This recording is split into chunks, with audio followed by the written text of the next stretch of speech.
Decision making یعنی فیصلہ کرنا۔ ہر انسان پوری زندگی فیصلہ کرنے کے مراحل سے گزرتا رہتا ہے۔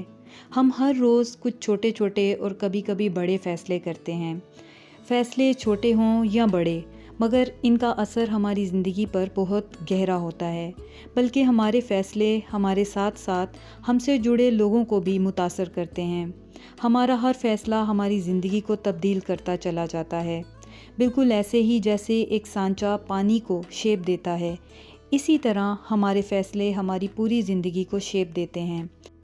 دراصل ہم جیسی زندگی گزارتے ہیں وہ حقیقت میں ہمارے فیصلوں کا نتیجہ ہوتی ہے۔ چھوٹے چھوٹے فیصلے تھوڑا اثر انداز ہوتے ہیں ہماری زندگی پہ، مگر بڑے فیصلے ہماری پوری زندگی کو بدل دیتے ہیں۔ تعلیم کا فیصلہ، ہمارے کریئر کا فیصلہ، ہماری شادی کا فیصلہ اور اسی طرح کے بہت سے اہم فیصلے ہماری پوری زندگی کو بدل دینے کی طاقت رکھتے ہیں۔ اس لیے ہمارے فیصلوں کی اہمیت ہماری سوچ سے بھی کہیں زیادہ ہوتی ہے۔ ہر فیصلہ اپنے آپ میں ٹھیک اور غلط ہونے جیسی دونوں پاسبلٹیز رکھتا ہے۔ فیصلہ جتنا بڑا ہوتا ہے اتنا زیادہ رسک بڑھتا چلا جاتا ہے۔ کچھ لوگ بہترین فیصلے کرنے کی مہارت رکھتے ہیں، مگر کچھ لوگوں میں فیصلہ کرنے کی ایبلٹی بہت کم ہوتی ہے۔ صحیح فیصلہ نہ کر پانے کی بہت سی وجوہات ہوتی ہیں۔ کچھ لوگوں میں کانفیڈنس کی کمی ہوتی ہے، ان میں خود اعتمادی کم پائی جاتی ہے، اور کبھی تو اوور کانفیڈنس غلطیوں کی وجہ بنتا ہے۔ کچھ لوگ خوف کا شکار ہوتے ہیں، غلط فیصلہ کر بیٹھنے کا خوف، اور یہ ڈر انسان کو صحیح فیصلہ کرنے میں رکاوٹ بن جاتا ہے۔ کچھ لوگ اپنے ایموشنز کو کنٹرول نہیں کر پاتے، ایسے لوگ بھی ڈیسیژن میکنگ میں ویک ہوتے ہیں۔ کچھ لوگوں کی سوچ محدود ہوتی ہے، وہ زیادہ دور تک نہیں سوچ پاتے، ایسے لوگ بھی اپنے فیصلوں میں اکثر غلط ثابت ہوتے ہیں۔ اور کچھ لوگ مکمل معلومات نہ ہونے پہ صحیح فیصلے نہیں کر پاتے۔ کچھ لوگ غلط لوگوں سے مشاورت کرتے ہیں، اور کچھ لوگ کسی سے بھی مشورہ کیے بغیر فیصلوں میں غلطی کر جاتے ہیں۔ اور اکثر لوگ اپنے آپ کو فیصلہ کرتے ہوئے اگنور کر جاتے ہیں کہ وہ خود کیا چاہتے ہیں۔ یہ تمام اور اس جیسے بہت سے فیکٹرز ہمارے فیصلوں پر اثر انداز ہوتے ہیں، اس لیے فیصلے کرتے ہوئے ہمیں کچھ باتوں کا خاص خیال رکھنا چاہیے۔ فیصلہ ہمیشہ سوچنے اور سمجھنے کے بعد کرنا چاہیے، لیکن کبھی کبھی بہت زیادہ سوچنا بھی ہمارے سمجھنے کی صلاحیت کو کم کر دیتا ہے، اس لیے ہمیشہ سمارٹ انالیسس بہتر ہوتا ہے۔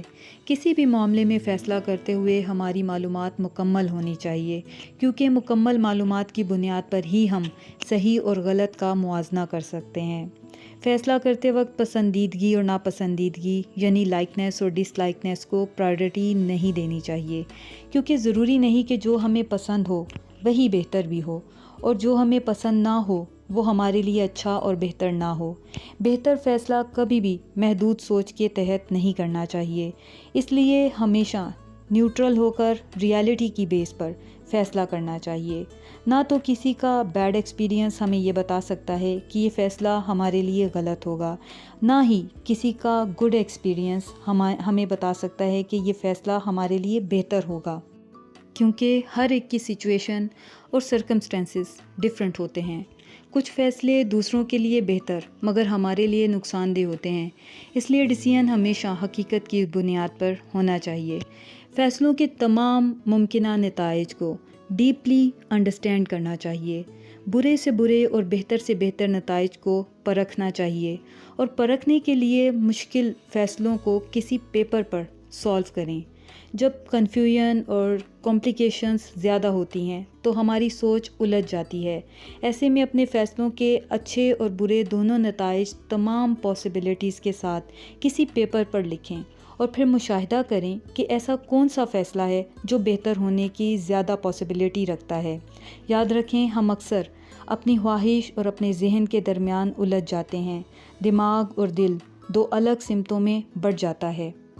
ایسی سچویشن میں ہمیشہ ریالٹی کا ساتھ دیں، تبھی ہم ایک بہتر فیصلہ کر پائیں گے۔ لیکن یاد رکھیں، بہترین فیصلہ وہ ہوتا ہے جس میں ہمارا ذہن اور ہماری خواہش ایک ہو جائے۔ یاد رکھیں، کسی بھی ڈیسیژن میکنگ میں فیصلہ کرنا جتنا اہم ہوتا ہے اتنا ہی اہم اس فیصلے پر اعتماد ہوتا ہے، کیونکہ اگر ہم اپنے صحیح فیصلوں پر بھی کنفیوژن کا شکار رہیں تو یہ صحیح فیصلے بھی آگے چل کر غلط ثابت ہو جاتے ہیں۔ لیکن اکثر غلط فیصلوں پر اعتماد اور کانفیڈنس ہمیں صحیح رستوں پر گامزن کر دیتا ہے۔ ذرا سوچئے۔